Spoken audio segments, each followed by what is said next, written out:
मेरे साथ बोलिए, भारत माता की। क्यों भाई, क्या हो गए आप लोगों की आवाज को? अम्मा एन्नाச்சு இன்னும் சத்தமா கேட்கலையா? एनडीए सरकार बनानी है या नहीं बनानी है? एनडीए அரசாங்கம் அமைக்கப்பட வேண்டுமா வேண்டாமா? मोदी जी के नेतृत्व में तमिलनाडु में हमारी सरकार बनानी है या नहीं बनानी है? மோடி அவர்களின் தலைமையின் கீழ் நம்முடைய தமிழ்நாட்டிலே அரசாங்கம் அமைக்கப்பட வேண்டுமா வேண்டாமா? तो ऐसी आवाज नहीं चलेगी भाई। இந்த குரல்லாம் பத்தாது। सभी लोग हाथ उठाइए जरा, दोनों हाथ उठाइए, विजय के संकल्प की मुट्ठी भींचिए, உறுதியான உறுதிப்பாட்டை வெளிப்படுத்துங்கள், உங்கள் கைகளை உயரே உயர்த்துங்கள் और प्रचंड आवाज से बोलिए, உரத்த குரலில் முழக்கம் செய்யுங்கள், भारत माता की वंदे वंदे वंदे। मंच पर उपस्थित भारतीय जनता पार्टी के प्रदेश अध्यक्ष श्रीमान नयनार नागेंद्र जी, भारतीय जनता पार्टी के वरिष्ठ नेता के अन्नामलाई जी, तमिलनाडु चुनाव के प्रभारी और भारत के कॉमर्स मिनिस्टर श्री पीयूष गोयल जी, डॉक्टर एल मुरुगन जी, श्री एन रामचंद्रन जी, और आज इतनी बड़ी संख्या में आए हुए भारतीय जनता पार्टी के मालिक, ऐसे मेरे सभी कार्यकर्ताओं को मेरा प्रणाम। மேடையிலே வீற்றிருக்கின்ற தமிழ்நாடு பாரதிய ஜனதா கட்சியின் தலைவர் நயினார் நாகேந்திரன் அவர்களே। भाई नाम मत बोलिए, आप सीधा अंत में जो मैं बोला ना वो बोल दीजिए। பாரதிய ஜனதா கட்சியின் காவலர்களாகவும் சிப்பாய்களாகவும் இருக்கின்ற என் அருமை பாரதிய ஜனதா கட்சி தொண்டர்களே, உங்கள் அனைவருக்கும் என்னுடைய நல்வணக்கங்கள்। सबसे पहले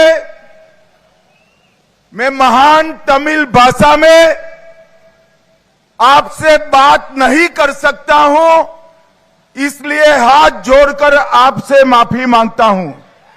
இந்த மாபெரும் மகத்தான தொன்மையான தமிழ் மொழியிலே என்னால் உரையாற்ற முடியவில்லை, அதற்காக உங்கள் அனைவரிடமும் நான் மன்னிப்பு கோருகிறேன்।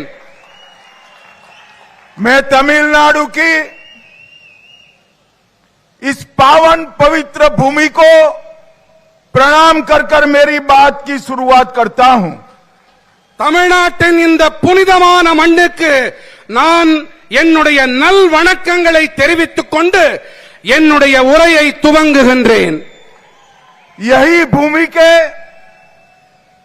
म्यांमार, अलवार और सिद्धर जैसे महान विद्वानों को प्रणाम कर कर मेरी बात की शुरुआत करता हूं।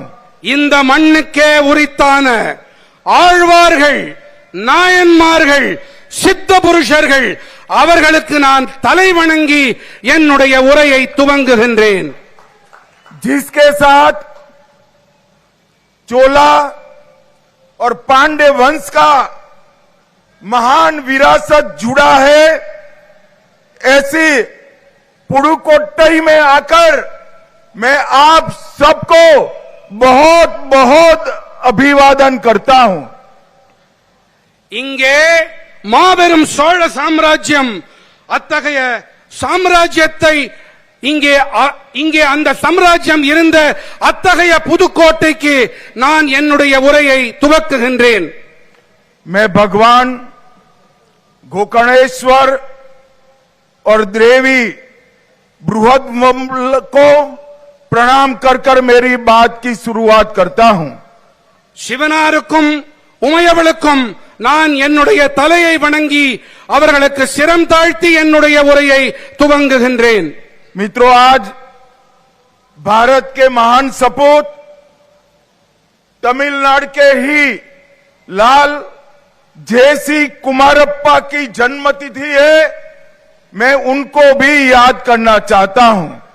தமிழ்நாட்டின் மகத்தான புதல்வன் இந்த மண்ணின் மைந்தன் ஜேசி குமரப்பா அவர்களுக்கும் அவர்களுடைய பிறந்த நாளை ஒட்டி நான் என் நினைவலைகளை சமர்ப்பிக்கின்றேன். मित्रों, आज हमारे प्रदेश अध्यक्ष नयनार नागेंद्र जी की यात्रा का समारोह है.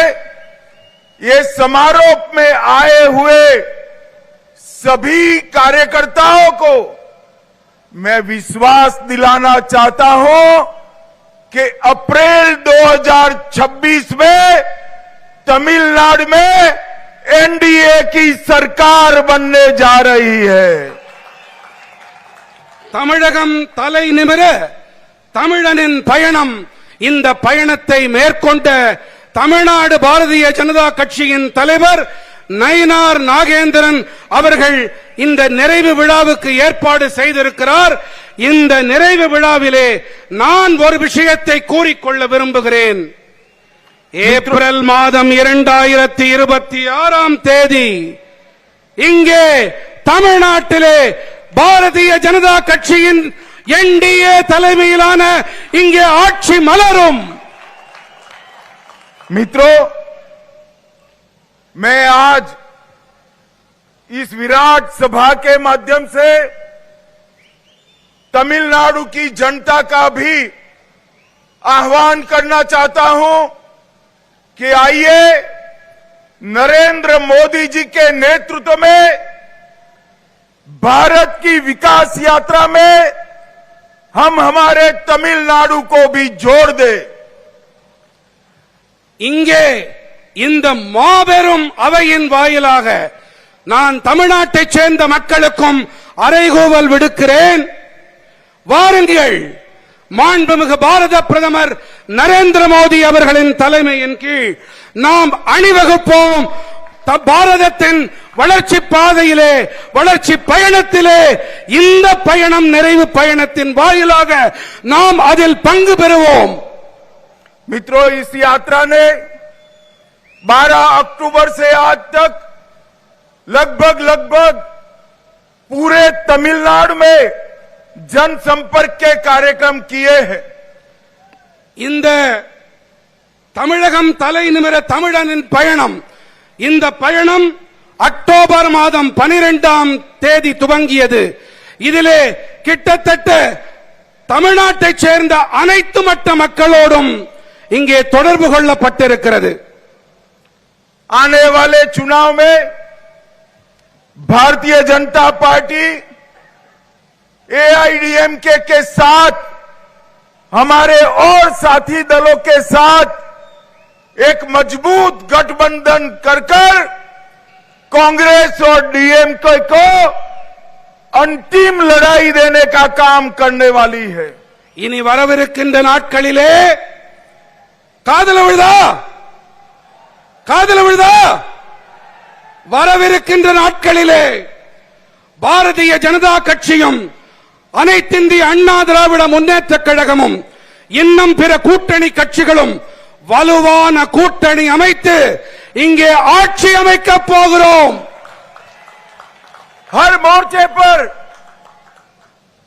मोर्चे पर डीएमके सरकार विफल गई है.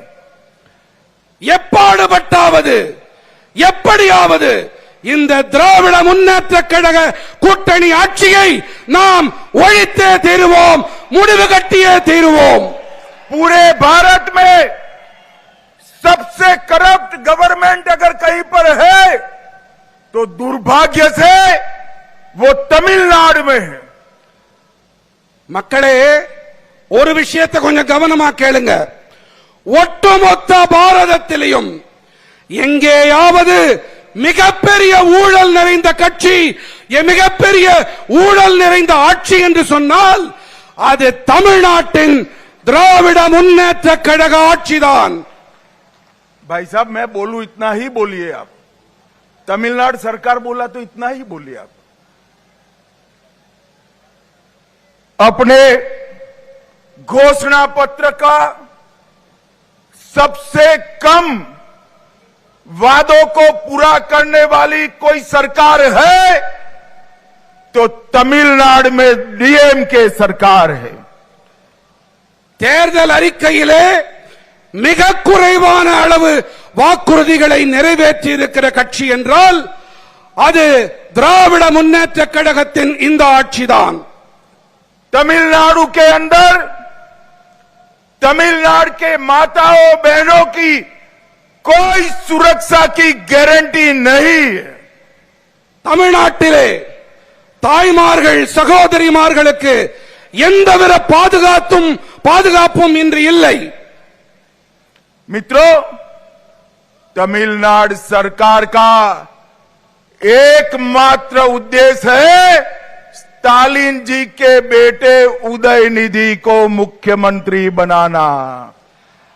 தமிழ்நாடு அரசின் ஒரே நோக்கம் என்று சொன்னால் அது மு.க. ஸ்டாலின் அவர்களுடைய மகன் உதயநிதி ஸ்டாலின் அவர்களை முதலமைச்சராக்குவது மட்டும்தான்.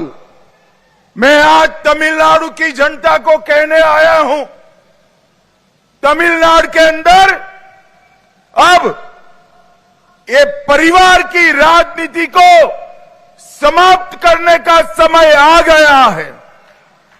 தமிழ்நாட்டின் மக்களிடம் நான் ஒன்றை கூறிக்கொள்ள விரும்புகிறேன். ஒரு குடும்ப ஆட்சி அதற்கு முடிவு கட்டியே தீர வேண்டும். அதற்கான நேரம் வந்துவிட்டது. पहले करुणानिधि जी, फिर स्टालिन जी और अब उदयनिधि. स्टालिन बाबू, आपका ये स्वप्न पूरा नहीं होने वाला है. முதலிலே கருணாநிதி அவர்கள், பிறகு மு.க. ஸ்டாலின் அவர்கள், பிறகு உதயநிதி ஸ்டாலின் என்ற திட்டம் போடுகிறீர்களே.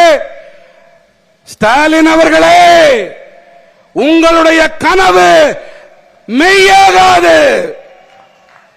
मित्रों, इस बार दीवार पर लिखा हुआ मैं पढ़ पाता हूं कि अप्रैल 2026 में तमिलनाडु में एनडीए सरकार बनने जा रही है. மக்களே, இந்த முறை சுபத்திலே தெளிவாக இந்த சித்திரம் காணப்படுகிறது. 2026 கண்டிப்பாக என்டிஏ தேசிய ஜனநாயக கூட்டணியின் ஆட்சிதான் அமையப் போகின்றது. एआईएडीएमके और भारतीय जनता पार्टी का अलायंस नेचुरल अलायंस है. அகில இந்திய அண்ணா திராவிட முன்னேற்ற கழகம், பாரதிய ஜனதா கட்சி, இந்த கூட்டணி இது ஒரு வெற்றி கூட்டணி. हम 1998 में 7 एग्जामिनेशन में सबसे पहले तमिल भाषा में एग्जाम लेने की शुरुआत नरेंद्र मोदी जी ने कराई. ஸ்டாலின் அவர்கள் என்ன பரப்புரை செய்கிறார் என்று சொன்னால், என்டிஏ அரசாங்கம் நம்முடைய தொன்மையான தமிழுக்கு எதிரானது என்று பரப்புரை அவர் செய்து வருகின்றார். ஆனால் நமது என்டிஏ அரசாங்கம் ஐஏஎஸ் ஐபிஎஸ் தேர்வுகளிலே இந்த அரசாங்கம் தான் முதன்முறையாக தமிழை அறிமுகம் செய்திருக்கிறது. तमिलनाडु के रेलवे स्टेशनों पर तमिल भाषा में घोषणा करने का काम भी नरेंद्र मोदी जी ने करवाया. நம்முடைய ரயில் நிலையங்களிலே தமிழிலே அறிவிப்பு செய்வது என்பதையும் நம்முடைய மோடிஜி அவர்கள்தான் செய்திருக்கின்றார். बनारस हिंदू विश्वविद्यालय में तमिल पढ़ने के लिए सुब्रमण्यम भारती चेयर की शुरुआत नरेंद्र मोदी जी ने की। வாராணசியிலே BHU அந்த பல்கலைக்கழகத்திலே தமிழிலே பாரதியின் பெயரால் ஒரு இருக்கை அமைத்திருக்கின்றார் நம்முடைய மாண்புமிகு பாரத பிரதமர் நரேந்திர மோடி அவர்கள்। महान ग्रंथ तिरुकुरल का भारत की 13 भाषाओं में अनुवाद नरेंद्र मोदी जी ने कराया। நம்முடைய மகத்தான வேதமான திருக்குறளை தமிழ் பாரத நாட்டின் 13 மொழிகளிலே மொழியாக்கம் செய்வித்திருக்கிறார் மாண்புமிகு பாரத பிரதமர் நரேந்திர மோடி அவர்கள்। मेडिकल और इंजीनियरिंग की परीक्षाएं तमिल भाषा में लेने की शुरुआत नरेंद्र मोदी जी ने कराई। தேர்வுகளை தமிழிலே எதிர்கொள்ளக்கூடிய வசதிகளை ஏற்படுத்தி கொடுத்திருக்கிறார் மாண்புமிகு பாரத பிரதமர் நரேந்திர மோடி அவர்கள்। भारत सरकार ने फिजी में तमिल भाषा में शिक्षण कार्यक्रम की शुरुआत कराई। நம்முடைய பாரத அரசு பிஜி தீவுகளிலே தமிழை கற்பிப்பதற்காகவும் தமிழை கற்றுக்கொள்வதற்காகவும் வசதி வாய்ப்புகளை ஏற்படுத்தி அமைத்துக் கொடுத்திருக்கின்றது। और महान सेंगोल को इतने सालों से कांग्रेस डीएमके ने एक म्यूजियम में रखा था, नरेंद्र मोदी जी ने सेंगोल को पार्लियामेंट में स्थापित करने का काम किया। மாபெரும் மகத்தான செங்கோலினை இத்தனை ஆண்டு காலம் காங்கிரஸ் மற்றும் திராவிட முன்னேற்ற கழகம் அவர்கள் அருங்காட்சியகத்திலே வைத்து பாதுகாத்திருந்தார்கள்। ஆனால் நம்முடைய பாரத பிரதமர் மாண்புமிகு நரேந்திர மோடி அவர்கள்தான் அதனை இன்று நாடாளுமன்றத்திலே வைத்து அழகு பார்க்கிறார்। अभी अभी भारत के उपराष्ट्रपति पद पर हमारे श्रीमान राधाकृष्णन जी को चुनकर लाने का काम भी बीजेपी और नरेंद्र मोदी जी ने किया।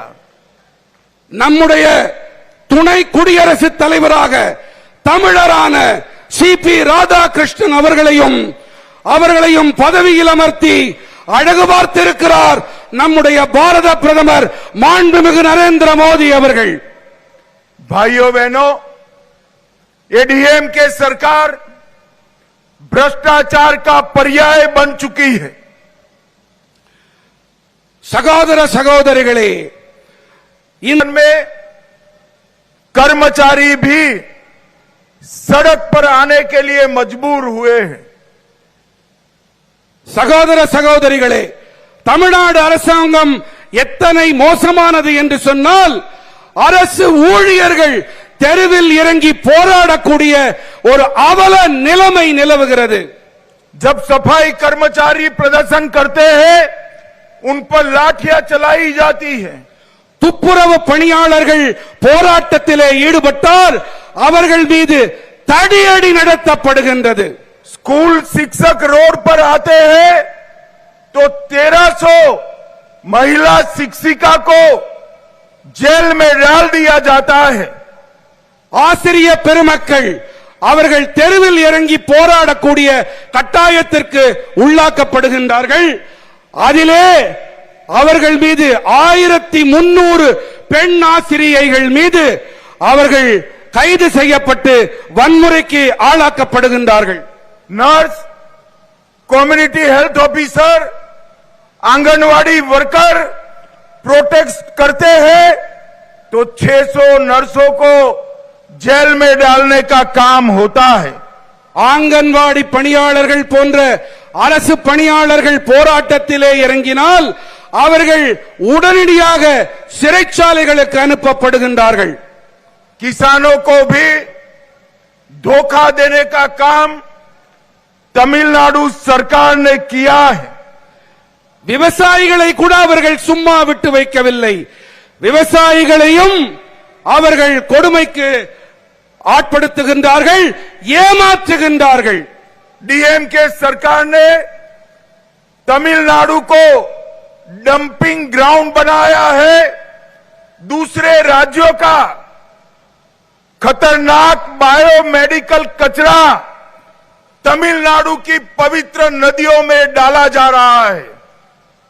இந்த திமுக அரசாங்கம் தமிழ்நாட்டை எப்படி ஆக்கி இருக்கிறது தெரியுமா?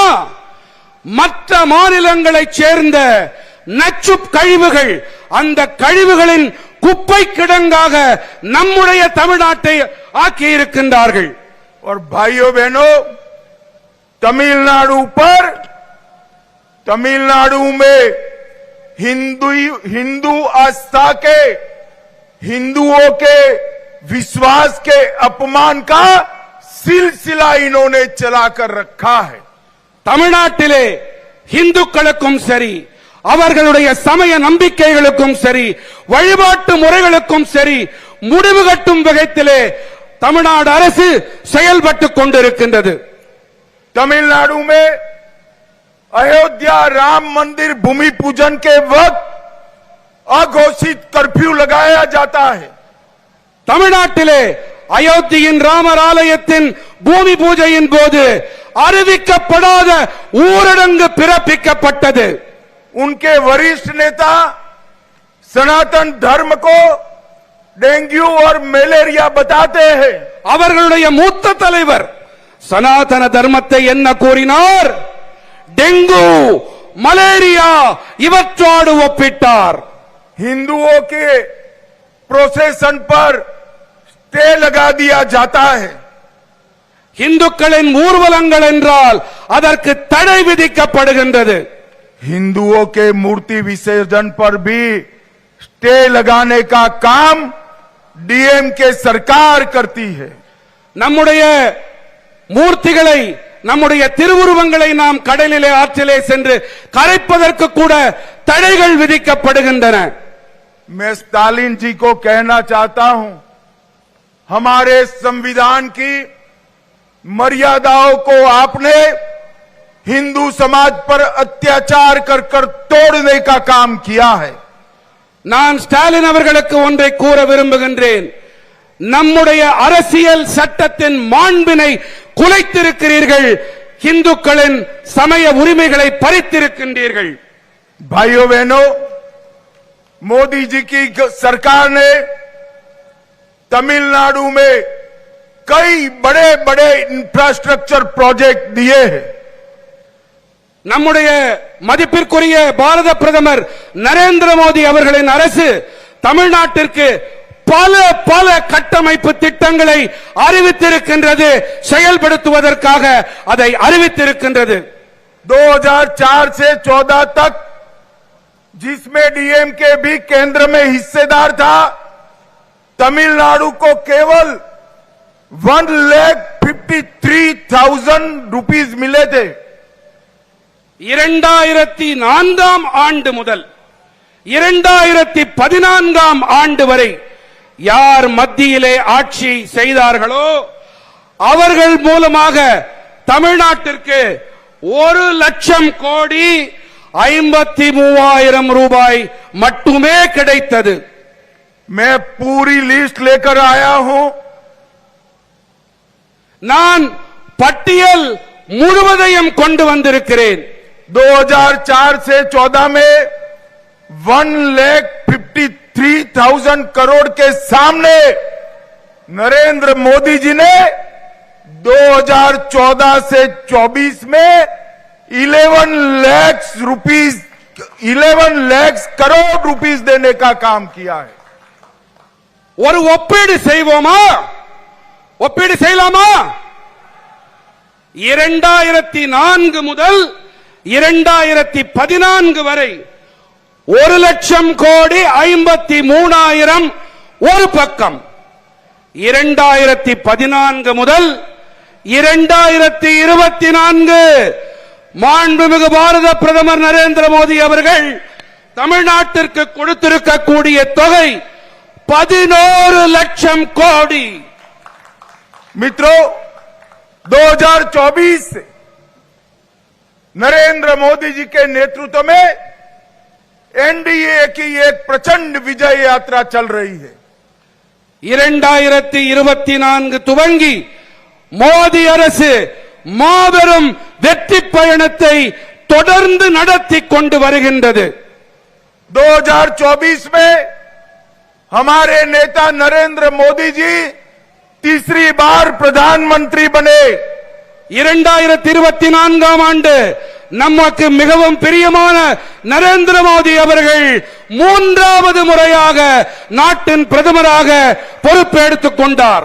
2024 में ओडिशा में पहली बार बीजेपी सरकार बनी।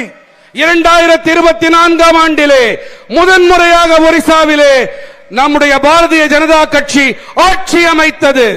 2024 में ही आंध्र प्रदेश में एनडीए की सरकार बनी। 2024 கூட ஆந்திர பிரதேசத்திலே என்டிஏ அரசினுடைய அரசாங்கம் அங்கே அமைக்கப்பட்டது। 2025 में हरियाणा में तीसरी बार भारतीय जनता पार्टी की सरकार बनी। 2025 ஹரியானாவிலே மூன்றாவது முறையாக பாரதிய ஜனதா கட்சி ஆட்சியை பிடித்தது। 2025 में तीसरी बार महाराष्ट्र में भारतीय जनता पार्टी और एनडीए की सरकार बनी। அதே போல 2025 ஆண்டிலே மகாராஷ்டிரத்திலே பாரதிய ஜனதா கட்சி என்டிஏ கூட்டணி மூன்றாவது முறையாக ஆட்சியை பிடித்தது। 2025 में 27 साल बाद दिल्ली में हमारी सरकार बनी। 2025 ஆண்டிலே 27 ஆண்டுகளுக்கு பிறகு மாநகர் தில்லியிலே பாரதிய ஜனதா கட்சி ஆட்சி அமைத்தது। हमने बिहार में 2025 में इंडी अलायंस का सुपड़ा साफ कर दिया। 2025 பீகார் மாநிலத்திலே இண்டி கூட்டணி மண்ணை கவ்வியது। और भाइयों बहनों, अब बारी है तमिलनाडु और बंगाल की। நண்பர்களே, முக்கியமா கேளுங்க, இப்போ 2026 இப்போ தமிழ்நாட்டோட முறை। बंगाल भूल गए आप? வங்காளம் தமிழ்நாடு இப்பொழுது நம்முடைய முறை। आज हम सब ने इस कार्यकर्ता महासंगम से एक संकल्प लेकर जाना है। இங்கே இந்த அவையிலே இங்கே குழுமி இருக்கக்கூடிய நம்முடைய காரியகர்த்தர்கள் ஒரு உறுதிப்பாட்டை மேற்கொண்டு நாம் இங்கிருந்து பயணிக்க வேண்டும்। 2024 और 25 भारतीय जनता पार्टी के विजय के साल रहा। 2026 में तमिलनाडु और बंगाल में प्रचंड बहुमत से एनडीए की सरकार बनानी है।